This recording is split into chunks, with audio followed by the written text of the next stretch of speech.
It's the last sermon in the Gospel of John. I hope you've enjoyed these 5-minute sermons. I hope if you're listening to this one, you will share them with your friends, that you will use them maybe with a Bible study or in other environments. Today, I close out with probably one of my absolute favorite stories in the Bible. It's an amazing story. It's after the resurrection. The disciples are found. They're out fishing. I feel like they must have gone on a retreat to kind of recuperate from the events of Holy Week and the death and resurrection of Jesus.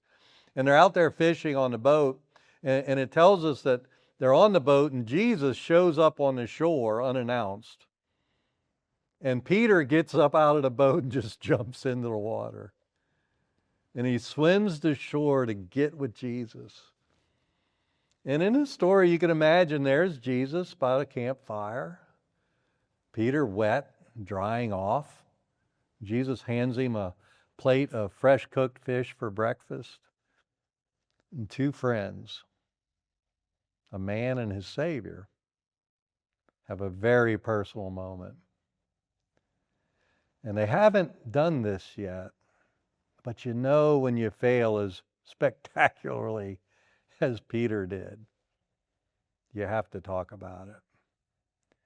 Peter, on the night of Jesus' arrest, denied that he even knew Jesus 3 times. This right after he said, "I'll die for you." He betrayed Jesus as predicted. John 21:17 says, "Lord, you know everything. You know that I love you."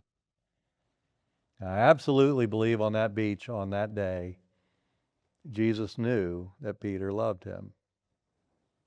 But the question is, does Peter fully understand that he loves Jesus?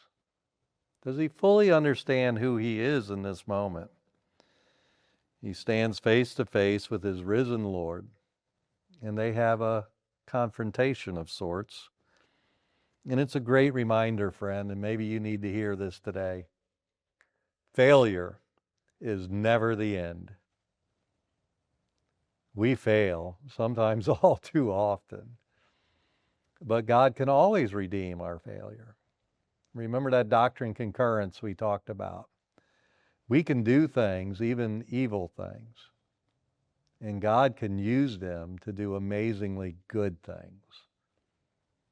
And so in this scene, as Jesus offers Peter renewal, I think God is offering us renewal. So Peter denied Jesus 3 times. Jesus asked Peter 3 times on the beach, "Do you love me?"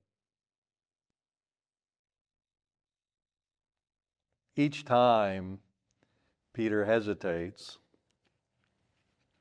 But what's going on here is that Jesus isn't humiliating him. He's restoring him. The first 2 times, Jesus asks Peter, "Do you agape love me?" which is the highest form of love. Peter responds, "I phileo love you," which is brotherly love, which is a strong form of love, but it's not the same. The 3rd time, Jesus asks him, "Do you phileo love me?" And that's where we get these words, "You know everything, you know that I love you." Jesus is taking it down a notch, taking it down to the level that Peter's at.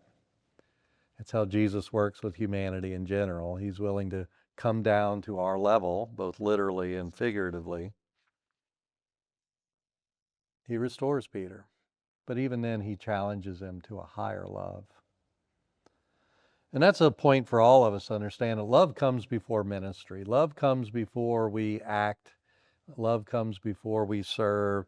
Before Jesus talks about leading, he talks to Peter about love. Now, in this story, he's also telling Peter to feed the sheep, to care for the lambs of God, to work as a pastor, as a leader in the church. But he's telling him you must love Christ before you can serve Christ.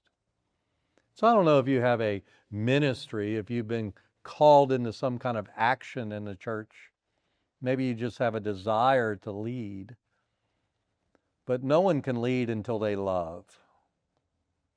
And the reality is in life, even if you're leading others to Jesus, you're leading.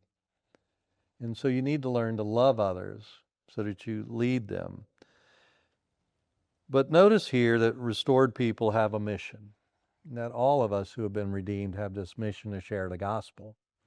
All of us have a mission to lead others to Christ. And so we must work on this issue of love. Do you love Jesus? He would ask you this today. The last thing I want to point out is follow Jesus, not comparisons.